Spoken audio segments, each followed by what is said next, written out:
Good afternoon, everyone. Bob Pompiani here at the UPMC Rooney Sports Complex. Missy Matthews is standing by. She'll join me after Mike Tomlin's press conference today. The Steelers coming off disappointing loss. They led at halftime, let it slip away. Defense gave up some pretty big pass plays for touchdowns against the Bears, who win that game 31-28. So the Steelers are now 6-5, and they have a big one coming up against the Buffalo Bills. You'll see it this Sunday, 4:25 on KDKA. The Bills have had their own struggles. They're coming off a loss to Houston, a game in which Josh Allen was sacked 8 different times by a really good Houston defense. They've won 3 in a row now. And as far as Buffalo's concerned, it's really all about Josh Allen. He accounts for a lot of their touchdowns, a lot of their first down runs. They have, obviously, James Cook. He's had a big year, but Allen also has 29 runs for first downs. He has 10 rushing touchdowns, 18 touchdown passes, so he can hit you from a various amount of ways. And the Steelers obviously have to watch out for that. This is a Buffalo team that also, is fighting for playoff positioning. And anytime you get in this late in the season, week 13 this is, these games are big, not just in division, but also when it comes to conference tiebreakers. So the Steelers are looking to get one against the Bills, and they are underdogs at home. We'll see what happens. Down the field has been somewhat of an issue for the Steelers, although we'll find out this week if Aaron Rodgers will be back. It was Mason Rudolph last week, and although the underneath passes were successful, I believe it was 23 of 24, down the field just 1 of 6, and normally that's a big part of Mason Rudolph's game. We'll find out if Rudolph will play, or will it be Aaron Rodgers coming up. There are also some injury concerns that Mike Tomlin intimated after the game. We'll find out to what extent some of these guys are injured. We saw Broderick Jones leave the game last week. He's been their left tackle, and they have guys underneath who could take his place, but that's going to be something to watch as well. When you look at Buffalo's defense, this is a team that it's really interesting. They're number 1 against the pass, but they're number 30 against the run. They've given up 17 rushing touchdowns, which might explain why their pass game is number 1, because a lot of teams like to run against them. Will the Steelers do that this week? We'll find out. But right now, let's go to Mike Tomlin's press conference. He's ready to go. Good afternoon. As always, I'll start with a quick preview of our last performance. As I mentioned after the game, certainly a tough game and close game, and oftentimes when it's good on good, man, it comes down to a handful of potential plays. But how do you identify those plays as the singular significant ones? Really, from a leader's perspective, you don't. You put a bunch of irons in the fire. You understand that any of those plays in any of those areas can be the significant difference. And I thought there were some specific areas in all 3 phases of the game that contributed to us to not winning the game. On special teams, as I mentioned after the game, I got to give a lot of credit to their kicker. In the kickoff game, he delivered some challenging, dirty balls in the kickoff game, balls that land just barely inside the landing zone and bounce around that are difficult to feel in advance. That's the new hang time and the new dynamic kickoff. And so as soon as that ball hits the ground, people can start covering. I thought it, certainly challenged us from a field positioning standpoint. I think his first 3 were really, really successful in that space. And I thought in the latter part of the game, man, we needed better timely punting, particularly in the waning moments of the game. I think our last punt was 33 yards, and certainly been pleased with Corliss's body of work over the greater portion of the season, but we needed a little bit more last Sunday, and so I'm excited about him bouncing back from that as we lead in on this week's opportunity. On offense, we talked about a couple specific things. They were number 2 in the league in third downs, and so we talked about we had to be in very manageable third downs. I thought we were successful in doing so. I thought we ran the ball effectively. And I think that gave us like 7 third down and 3 or less scenarios. We converted 6 of those. And I just think that's the first way that you negate a unit that has dynamic schematics and players in that space. We stayed at less than 3rd and 5, didn't allow them to get to a lot of their schematics, turning the tables in our favor. And to be quite honest with you, that's something that we've excelled at this year. 3rd down and 2 or less, we got to be one of the top units in football in terms of those conversions. And so oftentimes the things that lead up to possession down play really determines how it unfolds, and I thought we did a really good job there. We also talked about their defense thriving in the takeaway game. They had 22 or so going into the game. They were tops in football. We were certainly less successful there. and it was really impactful in terms of how the game unfolded. We turned the ball over at midfield there early, and they were able to get 7. And then in the early portions of the second half or in the third quarter, we got sacked, fumbled, put them on the short field again, and they were able to turn that also into a touchdown. And really, when you peel it all back, I think their ability to turn our turnovers into touchdowns and our inability to do so on the other side was really the difference in the game. Obviously, we had one takeaway on defense that resulted in a touchdown, and man, that's been awesome. I think we got 3 touchdowns over the last 2 weeks defensively. That's a good sign as the road gets narrow. But the other turnover we got there at midfield, Y.A. Black, in a short yardage circumstance, we lost that possession on a turnover on downs in the subsequent drive. And so, when it's good on good, that minutia is often the difference. As I mentioned, we were able to take the ball away from them, and that's something that they excelled at on offense. I think they had 6 turnovers over the course of the season. We got 2 big ones, but we also had an opportunity at some other ones that didn't come to fruition. We had a turnover right before the half get taken away because we were offsides, and if you remember, they settled for a field goal on that drive, and the outcome of the game was 3 points. And so these and some of the things that I previously mentioned is what I mean when I talk about there's often a lot of irons in the fire in terms of how games unfold, how you engineer victory. And that's why we talk about all 3 phases, putting together comprehensive plans and coordinating those efforts in the effort to find that type of synergy, that type of complementary football that allows those things to happen. From an injury standpoint, man, we got a couple things to talk about. Broderick Jones has a neck injury. He'll be classified as out this week. I'll have more information for you the next time we get together, but certainly he'll be classified as out this week. Same thing goes for Derek Harmon. He sustained a knee injury in play, was able to finish the game, but he'll be characterized as out this week.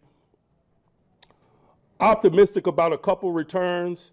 Aaron, obviously, man, worked his tail off to get to us last week, but as I mentioned, over the course of the weekend, it was a prudent and appropriate decision.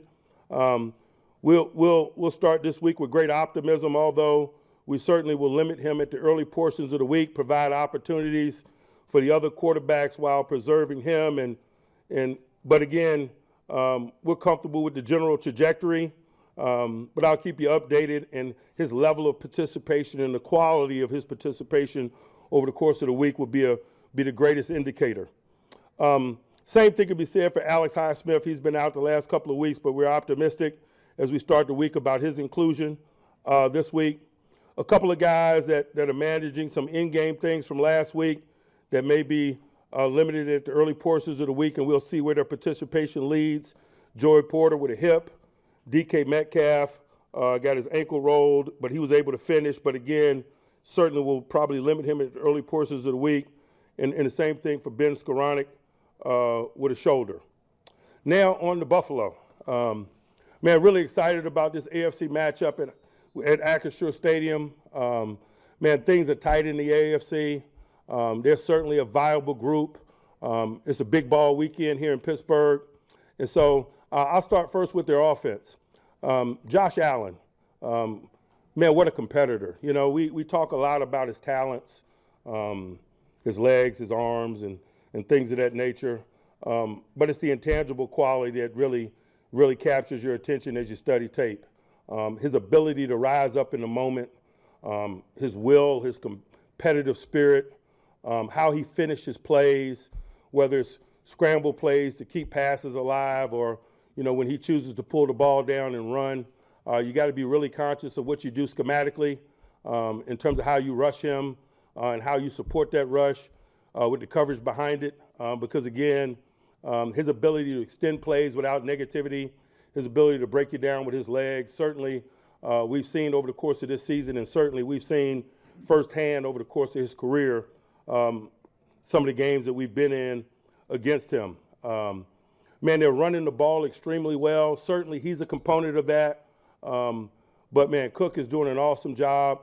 He's almost got 1,100 yards. I think he's number 2 in the league in rushing. He averages 5.4 per carry.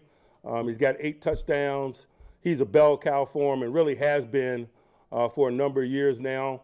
I think he just got a big contract at the start of the season, and he and they are certainly reaping the rewards of that. He's got an awesome fullback. We don't often mention the fullback in today's game, but Reggie Gilliam out of Toledo, man, has been there, I think, since 2020. He's playing really good football for them. Is a major component of what they do in the running game. Oftentimes, statistics don't bear that out, but guys like he and 85 Halls, man, are significant contributors to the number 2 rushing attack in football. In terms of the passing game, Josh has certainly got a lot of eligibles to throw the ball to, receivers and tight ends. He distributes the ball to open people. The depth of their group is a challenge. They spread the ball around, they formation you. He works the interior portions of the field very well. Certainly, that's been an area that's had our attention over the last several weeks. Man, we've given some things up there. They got talented tight ends in Kincaid and Knox that are capable of working that portion of the field. They got solid receivers outside. Can't say enough about their slot receiver, his ability to win one-on-one matchups and break people down. He can turn short to long. They throw bubble screens and things of that nature. Jets, man, they got some people that can take minimal risk schematic endeavors, man, and turn them into big plays. And so, as I mentioned earlier when I was talking about Josh, man, they're a great possession down group. We got to have a heck of a third down plan. We got to work to get off the field and get them off the field. But his talents are a major component of that. And so we got a lot of things to face on that side of the ball. On defense, they're a continuity group. They've had a collection of people there for some time, and even some of them are doubling back for a second stint. Tre'Davious White and Poyer, for example, are two guys that spent a lot of time there that have gone on the other places and doubled back. I think they value that continuity. It allows them to do a lot of things schematically, particularly in the secondary. I think they're number 1 in the league in terms of passing yards per game, and it speaks to that continuity. That collective, man, a lot of their talent is homegrown, drafted there, and spent a lot of time there. Can't say enough about their safety 2-4, man, out of Utah, man. He's doing a lot of really good things and contributing in a variety of ways. He may be their leading tackler. I think he's got 3 sacks. He's also got 3 interceptions. He's a good pressure man on first and second down in an effort to minimize your running game. He's a good pressure man on third down as well. It starts up front for them. They've always been a 4-down group, and they've always allocated a lot of resources there. It seems every year they're acquiring some really established rusher to round out their depth in that space. It's been, Leonard Floyd over the years. It's been Von Miller. This year, obviously, is Bosa. And they certainly already have enough talent in that space. But I think it just speaks to their commitment to fortifying their talent and depth up front. They play behind their rush. Those guys wreak havoc. They do. They're challenging in the C and D gap area in the run game because oftentimes those guys are a lot bigger than the tight ends and so forth that generally play in that space. That's one of the reasons why we deploy some of the schematics that we deploy out in that C and D gap area with Darnell Washington and Spencer Anderson, for example, because guys like Russo are just, oftentimes too big and long to block in the running game for quote-unquote normal tight ends. And so, man, we got a lot to be excited about. We got a lot, obviously, from a challenge perspective. It's a big ball weekend. We show our respect to that with how we prepare. We're doing so right now as a staff and looking forward to continuing that with the players tomorrow as we lean in on prep.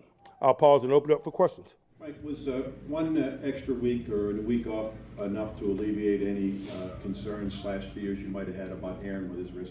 I think time will tell. There were so many unknowns last week because it just is lack of work during the course of the week. I think that there'll be less unknowns regarding that topic, and that's what makes this week an encouraging one, and that's why we're hopeful. The determining factor there, safety for him, was that the determining factor in pulling him out? It was just the appropriate thing to do from our perspective. How much physical work does Aaron need to get to be able to play on Sunday? Again, what he needs and what others might need are certainly different topics of conversation, but we don't focus on bare minimum in terms of what he needs. Our goal is to, proceed with caution appropriately while at the same time giving him all the work that we can afford to give him. And so we're just certainly going to live that day by day. He clocks in and visits with Gabe and the training staff every morning, and we kind of build a plan from there. Do you need to see, excuse me, do you need to see him take more snaps under center to test that risk? Again, we'll see where the week leads us. Mike, with Derek Harmon, is this the same injury that he dealt with in the preseason, or is it No, something that happened in game last Sunday. Was it the same knee or the other knee? To be honest with you, I'm not even certain. He was able to finish the game, and so it wasn't on my radar when I visited with you guys post-game, but it certainly turned up on Monday morning, and that's why I just wanted to be transparent with you. Mike, how do you feel about your depth there, specifically with YA and how he's grown? Really encouraged by his growth, man, and I think his play time is kind of reflective of that.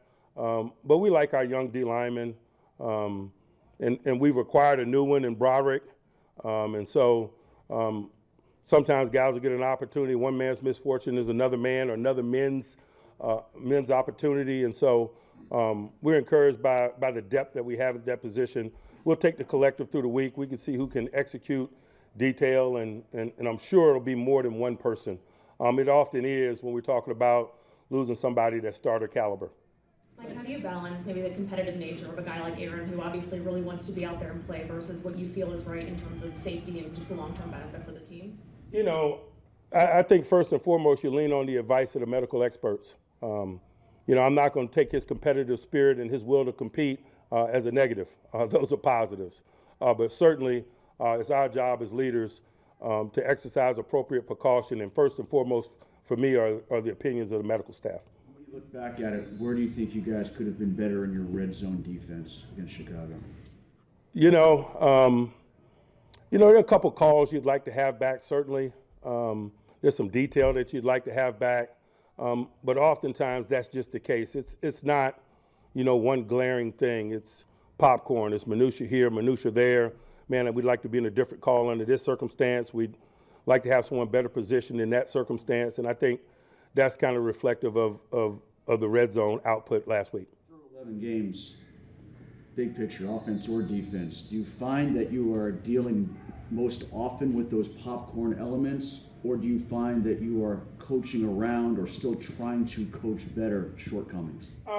It depends on the circumstance, and what I mean by the circumstance is oftentimes who you compete against, the nature of that matchup, their schematics is a component of that discussion, player availability within the 11 weeks, who's available, who's not available, and how that might impact your strategy.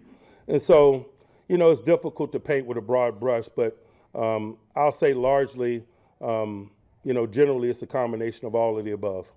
As you look for more chunk plays offensively, are there more opportunities in the middle of the field that you feel like you need to exploit? Maybe. Again, it's week to week, depending on the schematics that the team or the teams that we compete against choose to deploy.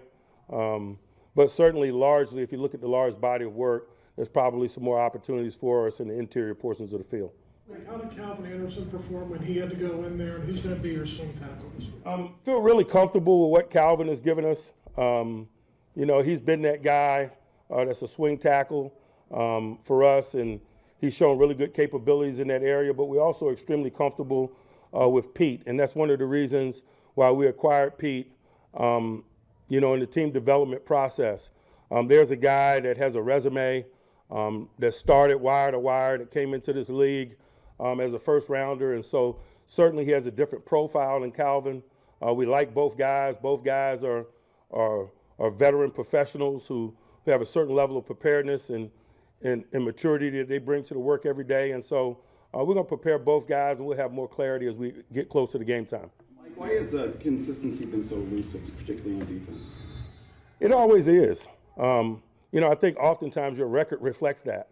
If we were sitting here at 9-2, we'd probably be having less of the discussion. At 6-5, I think 6-5 in general speaks to that.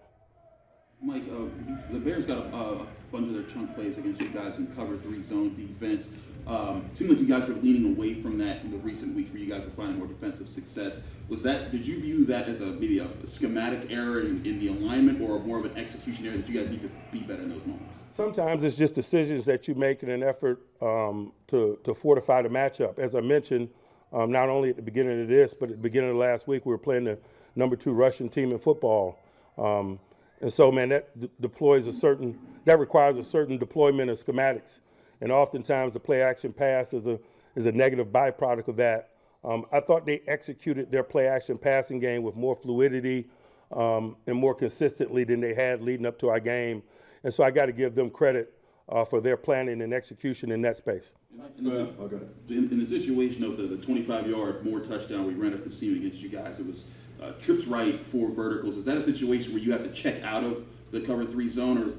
I am not going to peel back the layers of how we function from a schematic standpoint, although I am impressed by the depths of your question. Mason's been very successful converting third downs and extending some drives this last 6 quarters. Anything in particular that he's doing or why it's been so successful? Mason? Yeah, Mason. Yeah, I think we've made a conscious effort to be on schedule.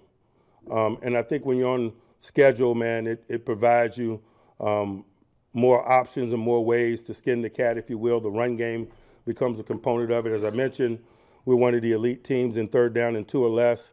And as I mentioned in the last game, I think there were 7 instances where it was 3rd and 3 or less. And so that takes a lot of options and schematic options away from a defense and provides those for the offense. What are teams doing to limit Jonnu, and what can you guys do to get him more opportunities? You know, I don't know. I don't know if they're doing anything specifically. Sometimes it's just our planning. Certainly, Jonnu is a capable member of our unit, and you know, it usually comes around. A number of weeks back, you guys were asking me about Muth, and I gave you a similar response, so keep watching. Do you have an outer limit in terms of yardage or a limit in terms of seconds remaining on the clock in your head before you rush on the field goal unit? Yeah, I do, but, you know, where's the ball located and things of that nature is a component of it. Why has it been a struggle to, generate plays vertically in the passing game? A lot of it's got to do with schemes that people deploy, but we also could be certainly better in that area. If you're speaking specifically to last Sunday, I thought the deep ball has always been an asset of Mason Rudolph's game, but it wasn't necessarily so last Sunday. We had some plays to be made down the grass that we didn't take advantage of. Second play of the game, he left the ball a little bit short versus DK. We had Roman down the grass and the ball sailed out of bounds, just as a couple of examples of that. And so, we acknowledge that, and we'll go back to work and keep pressing. Mike, Troy was uncovered late in the game. Is that on Mason to recognize that, or is that on the receivers to make sure they're lined up right? You're talking about on the illegal formation? We own that as a collective. We didn't do a good enough job in that moment as a collective. It certainly was a significant play. Oftentimes you're defined by your ability to execute under those circumstances when time is of the essence, when you're working at pace. And those of you that watch us practice, that's why we spend so much time working on that component of the game week in and week out. We start our Wednesdays with offense versus defense, working at pace. We finish Wednesday's practice and Thursday's practice under the same umbrella because we realize that you need reps in an effort to be clean there because that was a significant component of the game. We fought our tails off and had a chance to have the ball and go back at them. We converted a 3rd down and 4. Mason did with his legs, went down the field, but certainly we were illegal there and we were deserving of that penalty.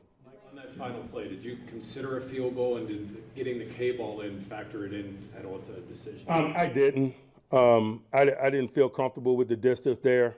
I wanted to convert and clock it and play from there, but obviously the 4th down play got batted down at the line of scrimmage, and so the subsequent discussions became mute. You made the decision about Aaron on Saturday of last week. Do you anticipate a similar timeline for his availability this week? I have no idea. Stay tuned. Mike, you talked about how tight it was in the AFC. Does it feel like the playoffs start now for your group? I always feel that way. I just been in this league so long, man. We don't have an 80-plus game schedule or 160-plus game schedule. You get 17 opportunities to state a case for yourself. And so there's extreme urgency in our business. And those of us that have been in it for a long time, players and coaches, we understand that. Is there a challenge for you guys as a staff preparing a team offensively when you throw more to the middle of the field when you have Aaron versus not as much when you don't, as far as getting that chemistry going during the week and you don't know who exactly will start? There's always challenges when you're missing significant players. To Jeff's question, part of the reason you're in that time crunch is that rule that exists that even though the clock is stopped, it burns a timeout. During your time with the competition committee or what have you ever been given a rationale as to why it's found to be necessary? I'm sure I've been a component of that, but the details of it doesn't come to mind as I stand here today. It's certainly a more obscure rule, and certainly from a spirit perspective with the clock being stopped, it's a reasonable question, but I'm just not really familiar with the discussions that we've had along those lines as I stand here right now. How do you plan on using your corners with Slade? Can Slade potentially be back in the starting mix, or is Pierre?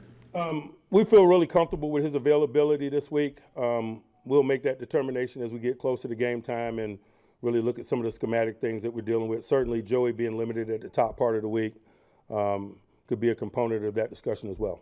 Does that potentially open the door for Asante Samuel Jr. to get some looks with you guys this week? We're always, open to our practice squad guys elevating, particularly those with the resume like Samuel's. And so he's only been here a short period of time. He's been working his tail off to not only get in football conditioning, but learn what to do. And it's been a good endeavor thus far, but it's too early in the week for me to speculate in that regard. Where do you feel like your offensive line, especially the young guys, have found the most collective success as a group, whether it's run blocking in certain situations or pass protecting in others?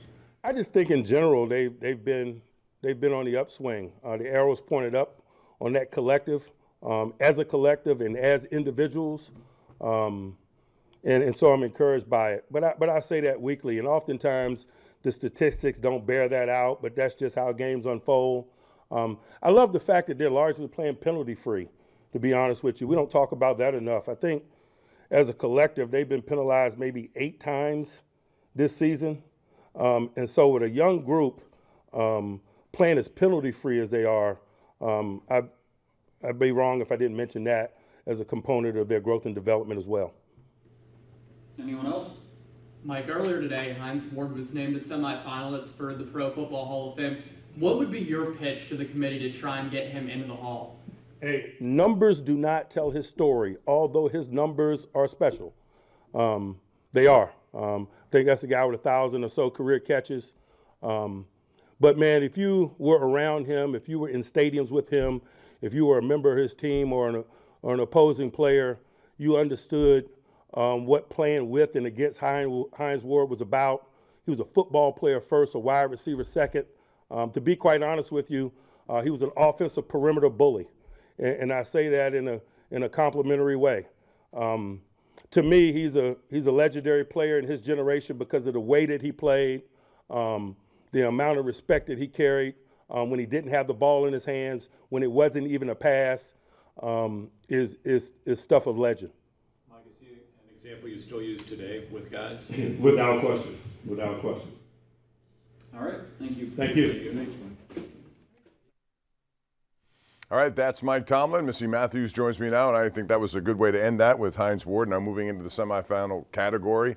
Numbers do not tell the story of him, and I think he explained it very well. And if you're going to make these decisions, you have to look at the entire body of work, given where they are, given what their passing game was, given everything. And he was tenacious as a blocker, MVP of the Super Bowl. There's a lot to like about Hines Ward's candidacy. Yeah, and a lot of times, nowadays the young kids will say, oh, I watched Hines Ward growing up and how physical he was. You just think about those AFC North matchups that he was part of and what he meant to them, his leadership, his talking, everything rolled into one of just a phenomenal wide receiver. And hopefully he can make it past this point this year. 26 guys, lots of great candidates. This is always really hard, and glad that we're not part of making that decision. Well, and you have guys who are in now. Bettis had to wait a while. So did Alan Faneca. It doesn't matter. The competition is so difficult, and there's so many deserving guys, and he's certainly one of them. Hopefully he'll get a little long in the process, eventually get in there because he deserves it. All right, we're going to take a break. When we come back, we'll revisit what Mike Tomlin had to say about the injuries. Number one, about who's in, who's out, and also their game plan coming into this game against a Bills team that is very good, but also a team that gives up rushing yards in big numbers. Can the Steelers exploit that ahead of this matchup? We'll talk about it when we continue right here on Tomlin Tuesday. It's a Mike Tomlin press conference. We return in just a bit.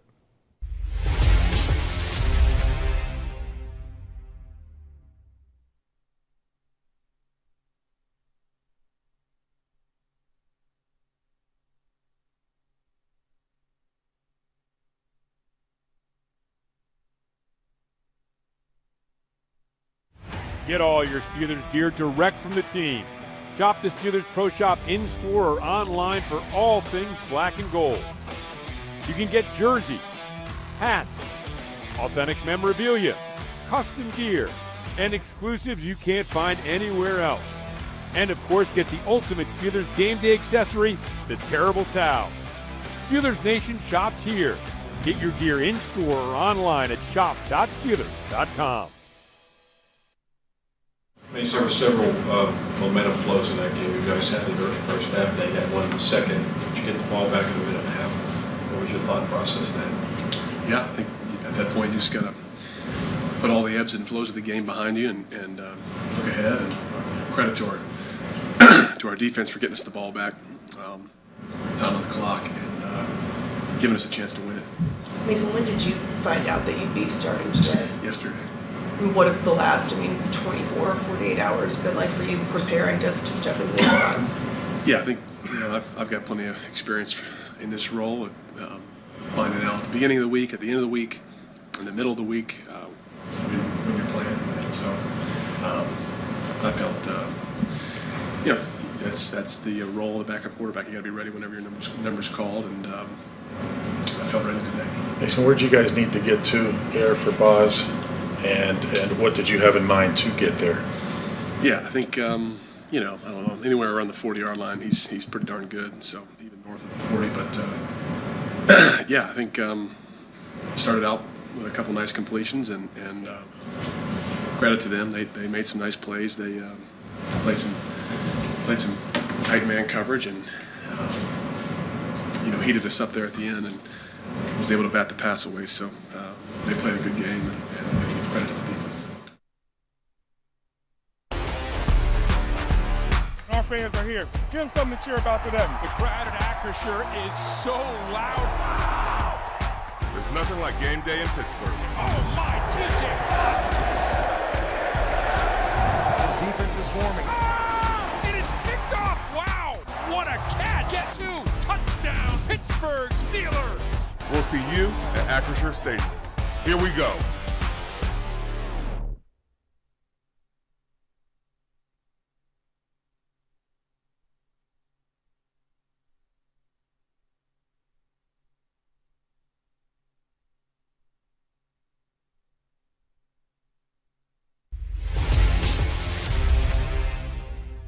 Optimistic about a couple returns. Aaron obviously, worked his tail off to get to us last week. But as I mentioned, over the course of the weekend, it was a prudent and appropriate decision. We'll start this week with great optimism, although we certainly will limit him at the early portions of the week, provide opportunities for the other quarterbacks while preserving him. But again, we're comfortable with the general trajectory. But I'll keep you updated, and his level of participation and the quality of his participation over the course of the week will be the greatest indicator.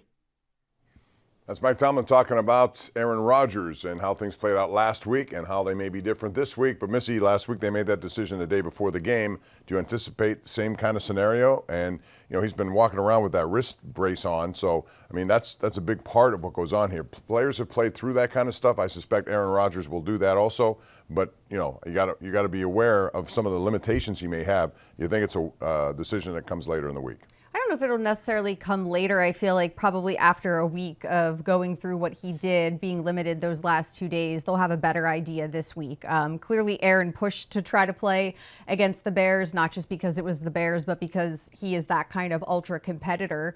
But I do think in terms of handoffs, with that left hand, how does he change things? How does it work? And it's probably best for everybody to get some practice in with him if that will be the decision. But I think the fact that Coach Tomlin talked about him after the game, having a good chance this week, and then again today saying they're greatly optimistic, that points towards Aaron being able to go unless there's some sort of setback. Well, I had that same feeling last week. I thought they were optimistic to a point, and then it just didn't happen. And one of the things you talk about, too, is also bracing yourself in case you're hit. If you fall on that left wrist again, you could make it worse. So all of that factors into the decision. As far as other injuries, run them down, and we'll talk about what it means to team both offensively and defensively? Well, two big ones that are not great. Already knowing that Broderick Jones, who suffered a neck injury in game, he did leave the game a little bit early, and Derek Harmon with a knee injury.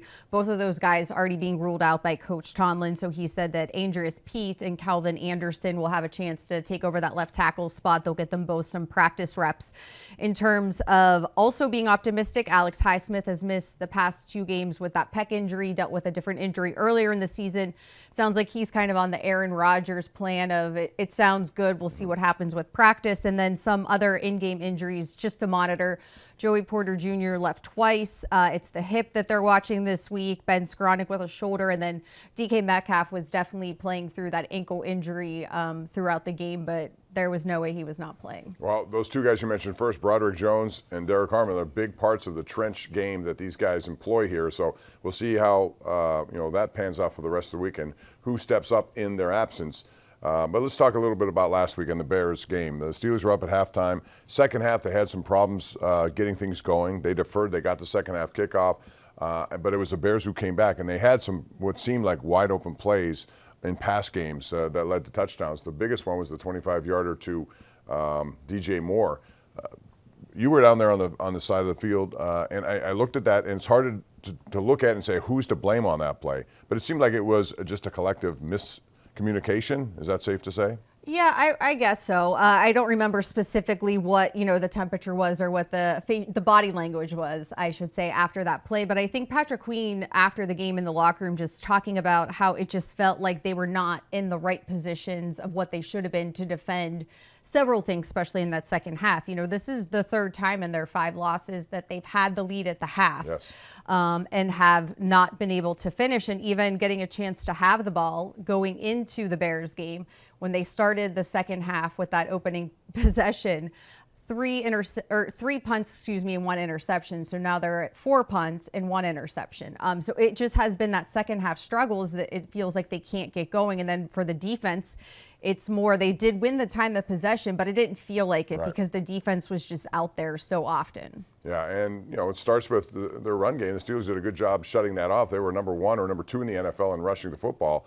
That was their primary goal. I think they achieved that goal, but it was about what happened after that. And they made some big plays. I think did a decent job of keeping Caleb Williams in the pocket. He only rushed the ball 4 times in that game, so that wasn't a big factor. But his arm is real. He was missing some passes, but when he hit them, they were big plays, and the Steelers have to guard against that. All right, let's also talk about their offense and the Steelers. Again, you look at the pass game breakdown, the middle of the field is not targeted that much, and I still think that's when you have guys like Freiermuth and big tight ends and wide receivers and crossing patterns, it seems like the Steelers should do that more than they have. They've been good about underneath passes, and Gainwell and Warren have made yardage as a result, but that seems like be an area that they need to target more, I think. Yeah, absolutely. And it was good to see the run game healthy and strong in that game, but it was not exactly what they needed in order to produce points. It just felt like they were not able to get chunk yards or make those explosive plays, especially in the air. Of course, on the ground, different. And I agree. There was one time where I was like, wait, where is Pat Freiermuth, to make sure that he wasn't in the blue 10 or something. And I just think some of those guys need to be utilized a little bit more. And of course, finding DK as much as possible as well. You can't just rely on the yak yards. Also need to be able to go down the field and use the middle, like you said. Yeah, they only had 10 receptions for the receiving group all totaled in that game. That has to, change to make things easier for everyone else around them. The run game, tight ends, whatever the case may be. All right, the Steelers getting set for Buffalo. We'll turn our attention to the Bills coming back. They're a team that came off a loss in Houston against the Texans. They're 7-4 now, and they had some problems with their offensive line, allowing hits and pressures on Josh Allen. We'll get into that and more as we continue right here on this Tomlin Tuesday, live KDKA Plus and Steeler Digital platforms.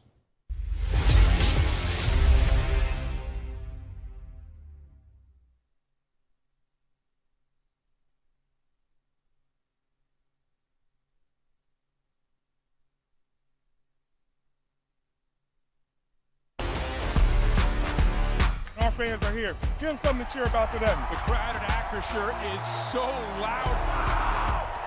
There's nothing like game day in Pittsburgh. Oh my, TJ! This defense is swarming. It is picked off. Wow, what a catch! Get 2, touchdown, Pittsburgh Steelers. We'll see you at Acrisure Stadium. Here we go.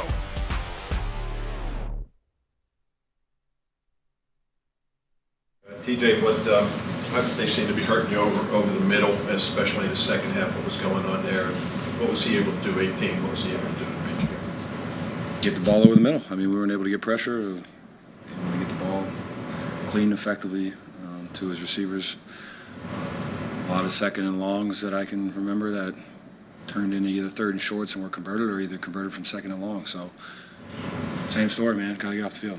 What kind of adjustments did they make in the second half? I just thought they were able to move the ball efficiently. Obviously, the one drive that sticks out is the one where they ran the ball significantly the whole drive all the way down. Punched it in, I think, at the 1 or 2 yard line. So drives like that can't happen, especially in moments where you know they're going to run the football. They're loading up in big personnel groupings and continuing to run the football, and then pull the bang 8. Need to get pressure to help those guys in the back end. TJ, you guys pride yourself on making those stops after turnovers, but they got 14 points off that today. Is that kind of the difference in what you see? Absolutely. That's definitely a point of emphasis to be able to help our offense and create those, to limit them to 3 points or no points, or create turnovers. And anytime you're not able to do that, you're not able to support your offense, it's not a good recipe. It was a game with a lot of big shifts in momentum. Talked about those quick changes. Do you feel like you guys handled that emotionally in the moment well enough? I mean, it didn't result in good enough play, so I don't know about the emotions, but we need to play better. Get all your Steelers gear direct from the team. Shop the Steelers Pro Shop in-store or online for all things black and gold.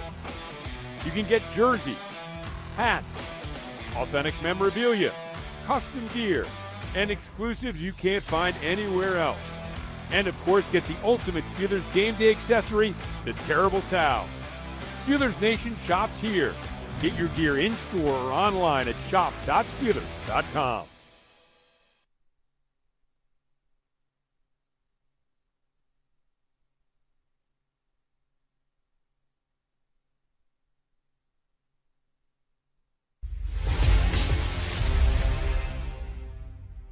Josh Allen, man, what a competitor. You know, we talk a lot about his talents, his legs, his arms, and things of that nature. But it's the intangible quality that really captures your attention as you study tape. His ability to rise up in the moment, his will, his competitive spirit, how he finishes plays, whether it's scramble plays to keep passes alive, or when he chooses to pull the ball down and run. You got to be really conscious of what you do schematically. Mike Tomlin talking about Josh Allen, who you can argue at one point he single-handedly has kept them in this race, because they've had some games where you wonder how they're going to get through it. A couple of weeks ago, he accounted for all 6 touchdowns in a game. He is very good, obviously, going down the field to people he likes, the tight ends he's comfortable with. And you have a guy who's capable of running. So many first down runs. He's taken part of 29 of those. He can run the football in the goal line, especially at 10 rushing touchdowns. So pick your poison with a guy like that. Right, and he's a large human. It's like when we talk about people tackling Darnell Washington. He's not a smaller quarterback when he's using his legs that you have to get down. But the Steelers are 1-4 since Josh Allen has been with the Bills. That lone win was that crazy week 1 game right after TJ Watt signed his his second contract, I should say, with the Steelers. And they just went down there and up there, I should say, and just took it to the Bills. No one really thought that. The last time, though, the Bills were here, which doesn't seem possible, is 2019. That is whenever Duck Hodges was the starter for that Sunday night matchup. And it was a close game, but the Bills still were victorious in that one. So the Steelers on the wrong side of the history in terms of facing Josh Allen. But he's not the only guy back there. James Cook's having a good year, and he's at over 1,000 yards, so he's another guy the Steelers have to watch for.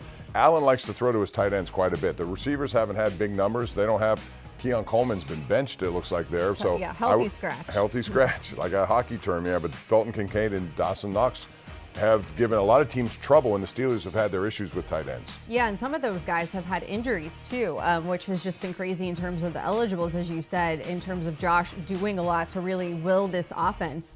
But it unfortunately sounds for the Steelers' sake that a lot of guys, whether it was a healthy scratch or injury, seem to be able to be coming back this week. They played that Thursday night game in Houston, and I'm sure for Josh Allen, who was sacked 8 times, it just felt like they could not protect him in that game, and just led to them unfortunately losing that. So I'm sure he's feeling a lot better than he did after that game, and they'll be ready to go with the extra time. Yeah, I'm sure the Steelers are going to look very closely at that Houston Texan game, because they not only had him sacked 8 times, but they hit him a lot of other times. He was down one. I thought he was going to be taken out of the game. You very seldom see that with him.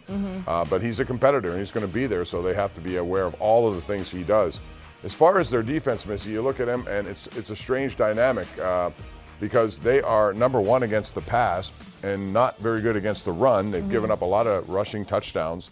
And I wonder about that. Is that because they've given up all those rushing touchdowns, do people not pass against them as much as they should potentially? Because they have some guys who have been okay. Cole Bishop's a second-round pick out of Utah. He leads them in interceptions and tackles. But largely, it's about running the football with success. I think the Steelers would probably try to do that, or should in this game. Yeah, and running the football is something we've talked about every single week on this show of what we want to see the Steelers do. As we said in our last segment, they were able to do it against the Bears, but unfortunately, that was not enough to give them what they needed in terms of a balanced offense, and to be able to get the points and secure the win.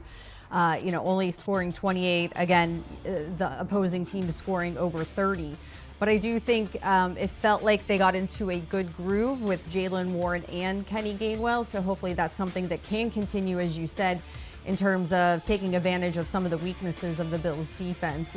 But I still want to see them going to DK and doing other things as well. So hopefully that's something that after, rebounding from a loss like that, just the coulda, shoulda, woulda game that I'm sure people are playing, but you got to turn the page and get ready for the Bills, because this is a big matchup for both of these teams. Absolutely, and the Steelers would like to have some more of those big plays in the secondary, down the field, to guys like DK Metcalf and also Roman Wilson, who I thought had the better of his defensive people. He was getting behind the defense, but unfortunately the throws weren't there. When we come back, we're going to go back and talk about some of the things that could have changed the outcome of that Bears game and some of the missed opportunities the Steelers had. We'll do it when we continue right here on KDKA Plus and Steeler digital platforms.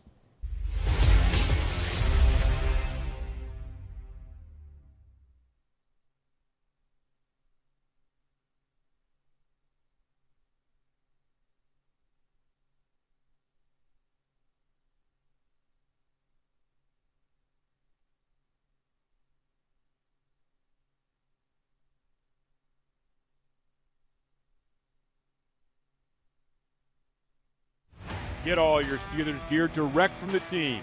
Shop the Steelers Pro Shop in-store or online for all things black and gold. You can get jerseys, hats, authentic memorabilia, custom gear, and exclusives you can't find anywhere else. And of course, get the ultimate Steelers game day accessory, the Terrible Towel. Steelers Nation shops here. Get your gear in-store or online at shop.steelers.com. We executed and we got good yards on it. You guys seem to run the ball really well today, over 180 yards on the ground. What were you guys doing well, and what do you think you guys could have done a little bit more in the second half to maintain control of the ball a little bit more often? We were trusting our path, trusting the O-line, and I think in the second half we just had to, continue to just press more and do what we had to do. What did they seem to change defensively in the second half there? Say that again? Anything notable they changed in the second half there against you guys? We just wanted to run the ball and do what we had to do to get yards, and there's nothing they changed. And how frustrating has it been? I know it's a long season, but the last 6 games you guys are 2-4, and seem to be. It's been kind of like a roller coaster ride. Kind of thing. Yeah, it's frustrating, but at the same time, we got to take it one game at a time, and just come back the next week and work hard. We did the previous week, so it's frustrating, but at the same time, we just got to come back to work and continue to try to get a win on the board. I know Mason took most of the first team reps this week, but how long did it take you guys to kind of get in the flow with him in game? I mean, we were ready from the beginning of the game. Mason practiced all week. At the same time, we had to execute no matter who was in the game.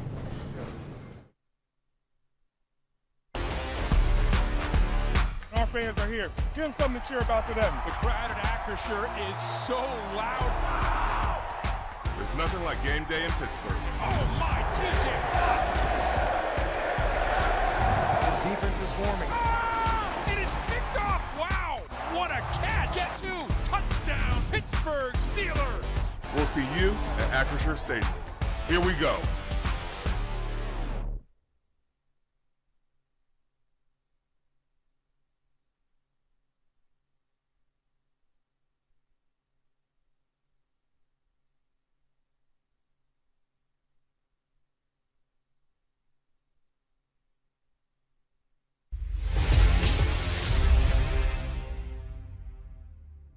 Really encouraged by his growth, man, and I think his play time is kind of reflective of that. But we like our young D linemen, and we've acquired a new one in Broderick, and so sometimes guys will get an opportunity. One man's misfortune is another man or another men's opportunity, and so we're encouraged by the depth that we have at that position. We'll take the collective through the week. We can see who can execute detail, and I'm sure it'll be more than one person. It often is when we're talking about losing somebody that's starter caliber. Mike Tomlin talking about Y.A. Black, who made a fumble recovery, or did he just rip it away from the guy under the pile? I never saw. Doesn't matter. Doesn't matter. They got the came call. out with it. He's going to get more playing time because Derek Harmon is out with an injury and not going to play in this game, and that's a big loss for this team. Yeah, absolutely. I think especially when you're facing James Cook and you want to be able to stop the run. And I just think Derek Harmon has been so solid. That knee injury that no one really knew about because he played through it during the game. But obviously something that he needs the time off this week, and we'll find out more next week in terms of, when he can come back to the Steelers. But Y.A. Black has also, been arrow pointed up, maybe not coming along as fast as Derek Harmon, but still doing some great things. And he'll have Cam Hayward and Keanu Benton to kind of lead him through that. But we'll definitely see an increase in snaps for sure. Two key plays, Monsieur, I want to talk about, and in a close game, like a 3-point game, these plays are big and magnified. Number one is the 4th down call early in the game, and they went with a tush push, and it looked like Connor Hayward actually got it. By all accounts, he got it, but it was spotted differently, and that changed everything because they marched down and scored, or the Steelers could have kicked a field goal there. They chose to go for it, and a lot of people wanted that to happen. What about that spot? You were down there, and to me, it was, they have replay assist. Do they ever use it? Yeah, I was surprised that they didn't, and that it wasn't, the different cameras that they have been using this season. That just felt like an easy one from down there. It looked like it. Not that anybody on the Steelers would say, "Oh no, we didn't get it," but I mean, they were very adamant immediately that they got the inches that they needed to get that. But that was definitely a turning point where instead of either kicking the field goal and getting 3 or getting that first down and hopefully getting a touchdown, it kind of backfired. Yeah, it was a 10-point swing. The other thing was the illegal formation. Now that was difficult. Television-wise, we went to break with the call being holding against the Bears, thinking they were going to be pinned back very deep. Came back only to find out that it's on Ben Skoranek for something. A 34-yard difference. That's a critical play and yardage in a big part of the game. Right. It finally felt like there was a good point in terms of pinning the Bears back, having good field position for the Steelers. But of course, why would Chicago not make him re-kick whenever that penalty? It was very confusing though, because as you said, they called it on the Bears. All of a sudden you're thinking, great, they're on like the 10-yard line. And then when you re-kick, and it's never good when you have to re-kick, whether it's a field goal, a punt, whatever. And unfortunately for the Steelers, it gave them even better field position, and the defense wasn't able to get off the field. Yeah, and it wasn't a good day for the special teams in that regard. They had a big advantage in Chicago when it came to field position. All right, we'll take a break, come back and wrap up the program and give you the latest injury update in case you missed it. That's all yet to come. We'll be right back.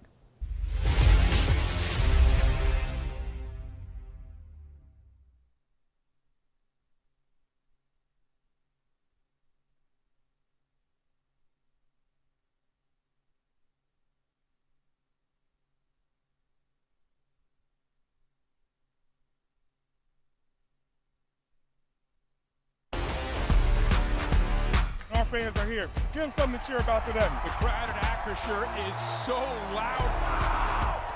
There's nothing like game day in Pittsburgh. Oh my, TJ! His defense is swarming. It is picked up. Wow! What a catch! Guess who? Touchdown, Pittsburgh Steelers! We'll see you at Acrisure Stadium. Here we go.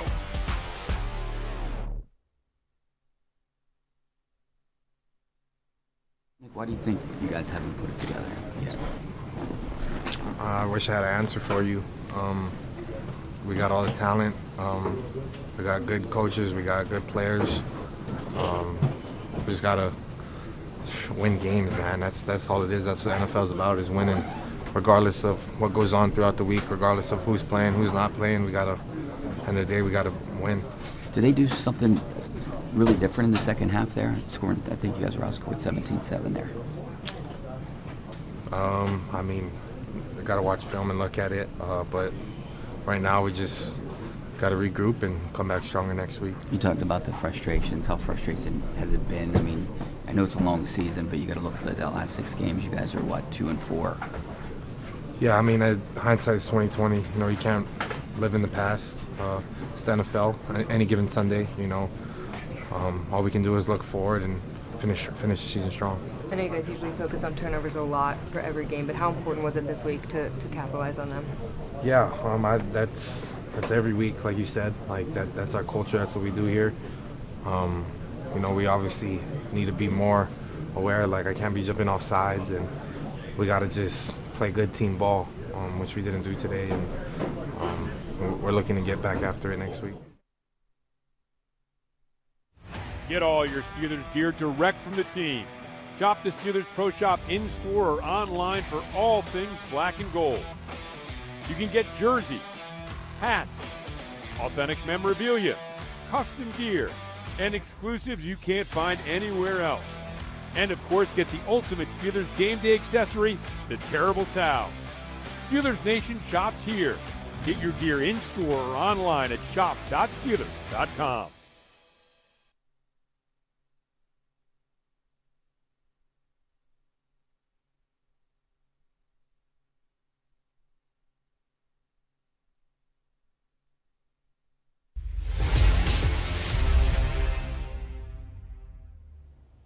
All right, in terms of injuries, Pomp, optimistic news regarding Aaron Rodgers with that left wrist injury, missed the game in Chicago, and also Alex Highsmith, who has been dealing with a pec injury. The bad news, though, Coach Tomlin ruling out today Derek Harmon with a knee injury and Broderick Jones with a neck injury. Guys, we're going to have to watch this week. Joey Porter Jr. with a hip, Ben Skoranek with a shoulder, and also DK Metcalf injured his ankle in that game in Chicago, but stayed in. All right, it's going to be a big week because on Thanksgiving night, the Bengals and the Ravens go at it, so we'll know by then where the Steelers stand, because the Ravens have won 5 in a row. Joe Burrow will be back. Burrow. But their defense still is their problem, and we'll see if Baltimore can win that battle. That was a good one last Thanksgiving night. They had those two down there in Baltimore as well. So it's going to wrap it up for us. Big day on Sunday. Bills come to town. It's going to be a big game on CBS and KDK TV. 425. Nance and company will be here. Missy, have a great week. Happy Thanksgiving. Yeah, happy Thanksgiving to you too. Happy Thanksgiving to all of our viewers. We appreciate you being here on KDK Plus and Steelers Digital Platform. We'll see you on Sunday.